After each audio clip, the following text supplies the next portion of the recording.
हाँ हाँ भाई साहब, आपको तो आना ही है। इससे अच्छा और मौका कब मिलेगा आपको कि एक तीर से दो निशाने लग रहे हैं। तभी तो मैं कह रहा हूँ कि आना है मतलब आना है। और हाँ, तारीख नहीं भूल जाना भाई साहब, 18 जनवरी एकदम से लॉक कर दो। बेशक पूरे परिवार के साथ आना है, वो भी पूरे 5 दिन पहले, और नहीं तो क्या। पास बैठी अनीता जी बार बार महेश जी को थमने के लिए कह रही थी, लेकिन महेश जी थे कि बिल्कुल वंदे भारत की तरफ भागते हुए चले जा रहे थे। अच्छा भाई साहब ठीक है, मैं फोन रखता हूँ। और हाँ, 18 जनवरी बिल्कुल भी नहीं भूलना।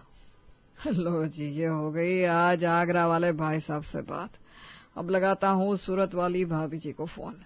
हाँ, उनको कम से कम 8 दिन पहले का न्योता दे ही देना जी, आखिर ये भाभी है आपकी।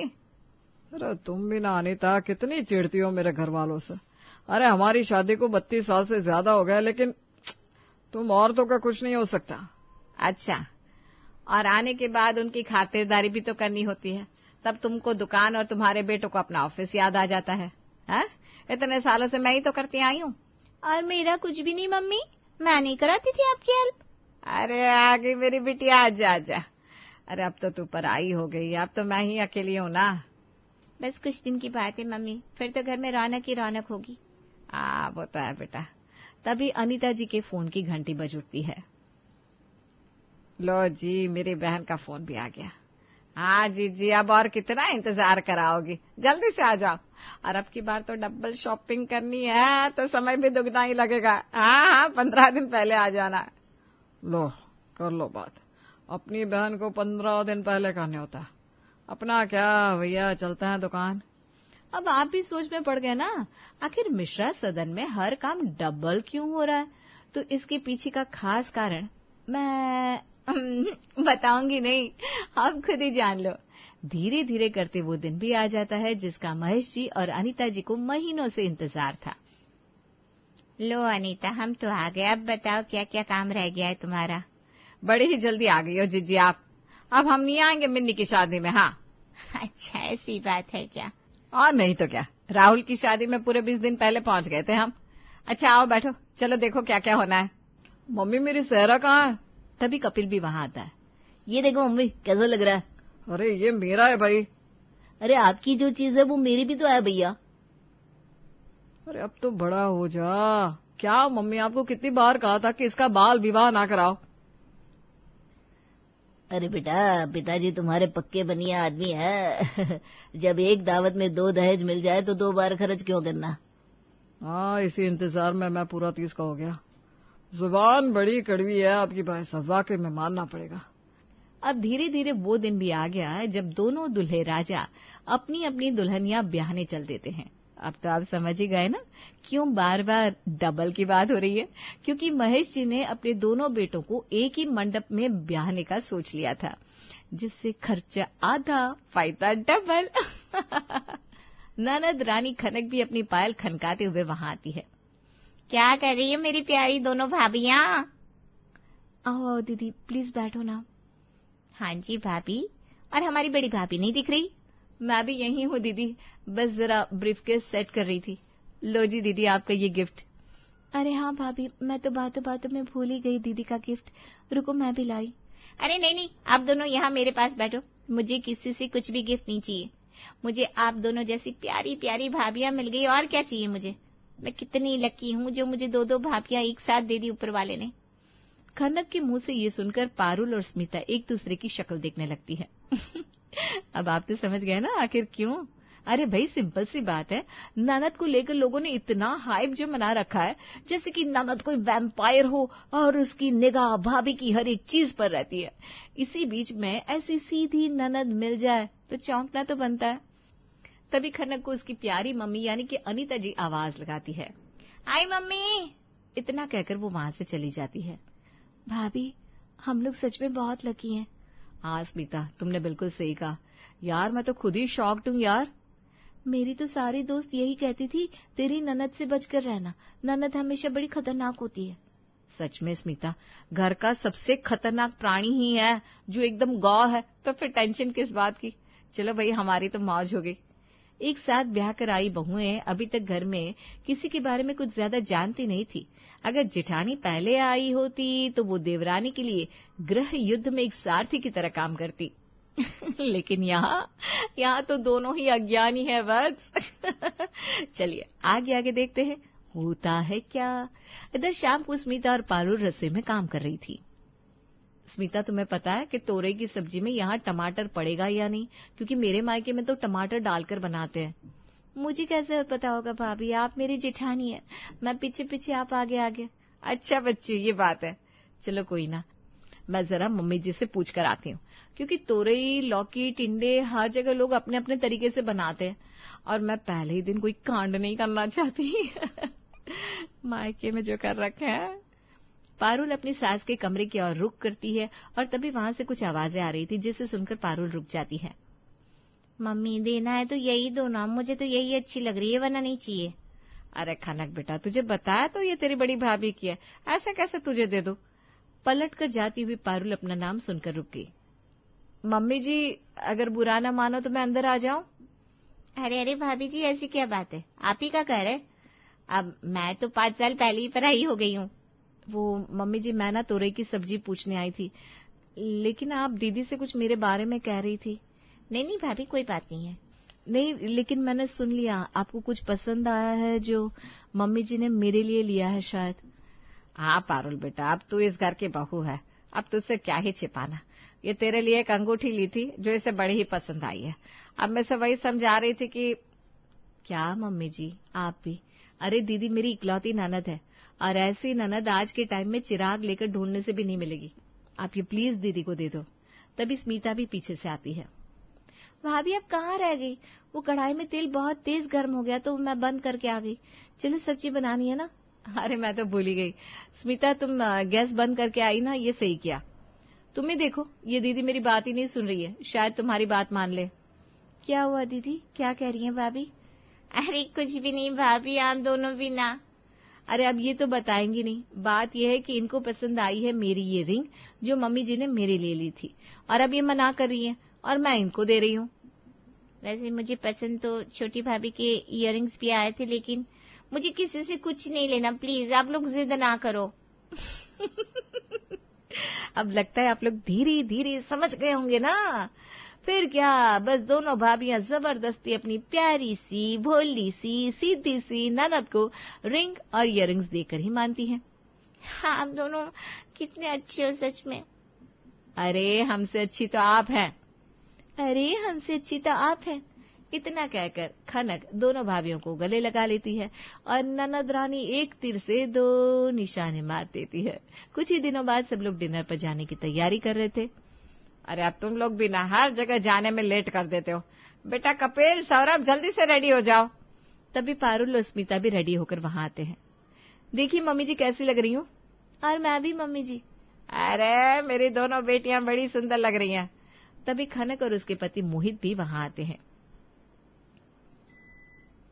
चलिए चलिए, सब रेडी हो गए ना? देखो दामाद जी भी आ गए और मेरी बिटिया रानी खनक भी। सच में मेरी बिटिया अपने नाम के जैसी है, एकदम खान के लिए। अरे मम्मी जी, पापा जी नहीं दिख रहे, कहाँ है वो? चल नहीं रहे क्या हमारे साथ? अरे नहीं, उनका कहना है कि बच्चों को जाने दो, हमारा क्या काम है, इसलिए वो मना कर रहे हैं। अरे उनका दामाद आज इतने बड़े 7 स्टार होटल में पार्टी दे रहा है तो भी वो नहीं जा रहे। यही बात मुझे अच्छी नहीं लगती। रुकिए, मैं उनसे बात करके आता हूँ। दामाद अपने ससुर के पास जाता है। चलिए ना पापा जी। अरे देखकर तो आइए, कैसा रिसोर्ट है, कैसा होटल है। अरे नहीं नहीं जमाई साहब, फिर कभी चलूंगा। ठीक है पापा जी, फिर आप आराम करिए। थोड़ी देर में सब पार्टी के लिए निकलते हैं। स्मिता, वाकई में हमारे ननद नंदोई कितने अच्छे हैं। ऐसे भला कोई कहाँ पार्टी देने ले जाता है। ऊपर से दामाद तो कितनी कंजूस होता है। हाँ भाभी, बिल्कुल सच कहा आपने, वाकई में काबिले तारीफ है हमारे जीजाजी। सब जाते हैं, फुल एंजॉय करते हैं, खाना खाते हैं, पीते हैं और मोहित उनकी जी भर के खातिरदारी करता है। वेटर इधर आओ। ये कौन सी नॉर्मल आइसक्रीम सर्व कर दी? हाँ, फटाफट से शाही राजभोग आइसक्रीम लेकर आओ। और हाँ, वो आपके यहाँ जो रॉयल रसमलाई है केसर से भरपूर, उसको भी लाना मत भूलना। आखिर हमारी दोनों भाभियां पहली बार हमारे साथ आई हैं। ये सुनकर पारुल और स्मिता दोनों खिलखिला उठती है। अब थोड़ी देर में बारी आती है बिल देने की। देखते हैं क्या होता है। ये लीजिए सर, आपका 15,455 का बिल। अरे इधर लाओ, कौन सा ज्यादा है मैं देता हूँ। अरे ये भी कोई बिल है क्या? और देखो कोई पैसा नहीं देगा, मेरे जैसा जीजा हो उसके बाद। जीजा जी। नहीं नहीं नहीं साले साहब, आप नहीं देंगे, मैं आपको देने ही नहीं दूंगा। अरे हाँ जीजा जी, आज पार्टी आपकी तरफ से है तो आज तो आप ही देंगे। वही तो, ये सौरभ ना फालतू में कहाँ जा रहा है भाई, तू बैठ। अरे मैं तो कह रहा था पापा जी के लिए खाना पैक करा लेते हैं, उनके लिए भी अकेले क्या ही खाना बनाना पड़ेगा। अरे हाँ हाँ क्यों नहीं, लेकिन हाँ उसके पैसे मैं ही दूंगा। सुन रहे हो ना कान खोलकर दोनों। अब ससुर जी के लिए खाना पैक होकर आ जाता है, लेकिन अभी तक मोहित जी अपना पर्स ही खोज रहे थे। जीजा जी चले क्या? अरे वो मेरा वॉलेट लगता है घर पर ही भुलाया मैं। सुनिए ना जीजू क्या कह रहे हैं। अच्छा अच्छा चलो ठीक है, मैं दे देता हूँ। छोटे साले साहब का बहुत थैंक यू। देखो मैं आपका हिसाब ना घर जाते ही कर दूंगा। क्या जीजू, आप भी इतनी छोटी सी बात करते हैं, हमें वैसे ही पता है आपका दिल कितना बड़ा है। आप ऐसी बातें मत कीजिए, आप हमारे इकलौते प्यारे न्यारे नंदोई हैं। इतना सुनते ही सब हंसते लगते हैं और खुशी खुशी घर की ओर चल देते हैं। फिर कुछ दिन और बीतते हैं, खनक और मोहित घर आते हैं। और क्या हो रहा है साले साहब? बस कुछ नहीं जीजू, सब बढ़िया है। आप बताइए कैसे है, और मेरी बहन कैसी है? अरे वहाँ कहाँ घुसी चली जा रही है, जरा इधर तो बैठो। अरे वो मुझे मम्मी से कुछ काम है, अभी आती हूँ तुम्हारे पास। मम्मी के पास वाला काम कुछ जरूरी है शायद, इसीलिए मुझे यहाँ तक लाई है, और अभी मुझे इतनी दूर और जाना है फंक्शन में। इतना कहकर मोहित खनक को आंख मार देता है। खनक मम्मी के पास कुछ जरूरी काम के लिए चली जाती है। अच्छा मैं क्या कह रहा था साले साहब, आपकी कार कहाँ है? बस यहीं घर के बाहर खड़ी है, आज ही उसकी सर्विस करवा के लाया हूँ। क्या हुआ जीजा जी? वो तो देख ही लिया, तभी तो कहा है साले साहब, आखिर मैं भी तुम्हारा जीजा हूँ, जीजा। अच्छा अच्छा घर के बाहर खड़ी है, जरा चाबी तो देना मुझे।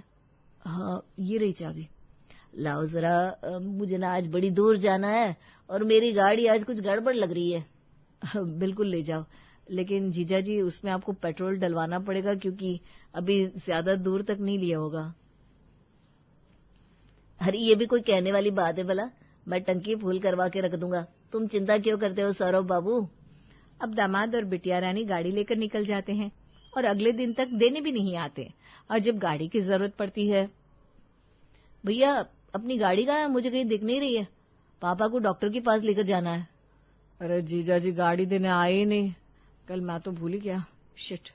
अब पापा को लेकर भी जाना है, आज उनका अपॉइंटमेंट है, मैं कैसे भूल गया। रुको फोन घुमाता हूँ। सौरभ मोहित को फोन लगाता है। हेलो जीजा जी। हाँ सौरभ क्या हुआ, इतनी सुबह सुबह याद किया? अरे जीजा जी मुझे तारे नजर आ रहे हैं दिन में, आप उठो जल्दी, 12 बज गए, आप कार देने नहीं आए, पापा को डॉक्टर के पास लेकर जाना है, उनका अपॉइंटमेंट है। अच्छा अच्छा, लेकिन सौरभ मैं बताना भूल गया, वो कार ना मैंने पार्टी के पास वाले एक पार्किंग में खड़ी कर दी है। अरे क्यों जीजा जी? अरे उसका पेट्रोल खत्म हो गया तो वहीं खड़ी करनी पड़ी, और लौटते में फ्रेंड्स मिल गए तो उनके साथ निकल आया।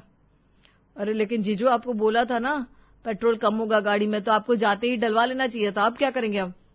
वो मैं जल्दी में था सौरभ, नहीं तो तुम तो मेरा नेचर जानती हो, मैंने कभी टंकी फुल से नीचे बात ही नहीं की, मुझे पसंद ही नहीं है। अब तुम एक काम करो, मैं लोकेशन सेंड कर रहा हूँ, तुम कैब से चले जाओ और गाड़ी उठा लाओ। अच्छा ठीक है, जैसा आप कहें जीजा श्री। अब बहन और जीजा कभी कपड़े की किसी बड़े से शोरूम में ले जाकर बिठा देते, कभी प्यारी सी ननद रानी खनक अपनी खनकती हुई आवाज से भाभियों की साड़ियां, झुमके और पर्स ले जाती, और भाभियां बेचारी मुंह ताकती रह जाती और कुछ कह भी नहीं पाती। और कभी भारी भरकम तो कभी हल्की फुल्की, लेकिन चपत तो कपिल और सौरभ को ही लगती। इसी बीच दिवाली का त्योहार आता है और नंदोई जी इस बार तनिष्क के शोरूम में ले जाकर बिठा देते हैं। अरे जीजा जी हम सिर्फ साड़ियां दिलाने लाए थे इनको, और कुछ खा पीकर वापस चल देंगे। हाँ अभी गोल्ड की जरूरत नहीं है, भाव भी देखो आसमान छू रहा है। अरे रहने दो तुम दोनों, तुम्हारे बस की नहीं है, आज जी भरकर शॉपिंग करो भाई, दिवाली का त्योहार है। अगर इस टाइम पर भी अपने अपने घर की लक्ष्मी को खुश नहीं किया तो जीवन बेकार है भाई हमारा। मोहित के मुंह से ये सुनकर सौरभ और कपिल एक दूसरे की शक्ल देखने लगते हैं। अच्छा जीजा जी ये बात, और नहीं तो क्या, तुम दोनों की तरह मैं कंजूस नहीं हूँ। आज तुम दोनों की बीवियों को भी मैं ही शॉपिंग कराऊंगा, फिकर नॉट। वाह भी वाह, मान गए जीजा जी। इधर पारुल और स्मिता भी मौका देखकर चौका मार देती है और अपना सारा खर्चा आज ही वसूल करना चाहती है, इसलिए दोनों बड़े बड़े डायमंड नेकलेस पसंद कर लेती हैं। इधर मोहित भी कोने में खड़ा मुस्कुरा रहा था। आज कर लो खूब मन भर कर शॉपिंग, बिल्कुल ज्यादा नहीं, बस 9-10 लाख का आएगा। और जीजा जी तुम्हारी नाक तो ससुराल में आज और भी ऊंची हो जाएगी। हल्दी लगी ना फिटकरी और रंग भी चोखा होए, कौन सा बिल मुझे भरना है। तभी पारुल, स्मिता, अनीता जी और प्यारी खनक बिटिया शॉपिंग करके खड़ी होती हैं। हाँ जी, हम लोगों ने ले लिया है, अब आप लोग जल्दी जल्दी बिलिंग करा लो, हमें बड़ी जोर की भूख लग रही है। हाँ तो बिलिंग करवा लेते। कितने का बिल हुआ भाई साहब? 11,918 रुपए। बस इतना सा? मुझे लगा था आज तुम लोग कम से कम 25 लाख की तो शॉपिंग करोगे। रुको मैं देता हूँ। अरे देखो, कोई नहीं देगा, सिर्फ मैं ही दूंगा। हाँ, कोई नहीं देगा, सिर्फ मैं। अरे जीजा जी, आप किसको रोक रहे हैं, कोई नहीं है यहाँ। पारुल के इतना कहते ही मोहित पीछे पलट कर देखता है तो वहाँ वास्तव में कोई नहीं था। आज दोनों साले गेम खेल गए थे और जीजा जी की ट्रिक उन्हीं पर भारी पड़ गई थी और उनके दोनों साले साहब आज धीरे से खिसक गए थे। अच्छा, कोई नहीं, वो शायद मेरे कान बज रहे होंगे। मुझे ऐसा लगा कोई कह रहा है मैं देता हूँ। जीजू वो हमेशा की तरह ना। इतना कहकर स्मिता और पारुल एक दूसरे को आंख मारती है और हंसने लगती है। अब मोहित को ही वो पूरे 11,918 रुपए देने पड़ते हैं। सब शॉपिंग करके घर आते हैं और घर आते आते मोहित की हालत ऐसी हो जाती है जैसे किसी ने सरेआम दिन दहाड़े लूट लिया हो। कपिल और सौरभ आराम से सोफे पर लेटे लेटे पिज्जा खा रहे थे। क्या हुआ जीजा जी, कुछ परेशान लग रहा है? वही तो मैं भी कहने वाला था भैया। क्या हुआ जीजा जी? अभी तो आधा घंटे पहले हम आपको इतना अच्छा खासा छोड़कर आए थे। तुम दोनों कहाँ चले गए थे? मैं ढूंढ रहा था, कम से कम वहां रहना तो चाहिए था। अब हमारे मीशो वाले अंबानी जीजा जब शॉपिंग करा रहे तो हमारा क्या काम? कोई नहीं, हम आपकी थकावट समझ रहे हैं। स्मिता, जाओ जीजू के लिए फटाफट एक गर्मा गर्म चाय लेकर आओ। और हाँ, चाय थोड़ी कड़क करना, आज जीजा जी ज्यादा थके हुए हैं। इतना सुनते ही पारुल और स्मिता रसोई की तरफ चल देती है। सुना ना देवर जी क्या कह रहे थे? जी सुना ना, मीशो वाले अंबानी जीजा।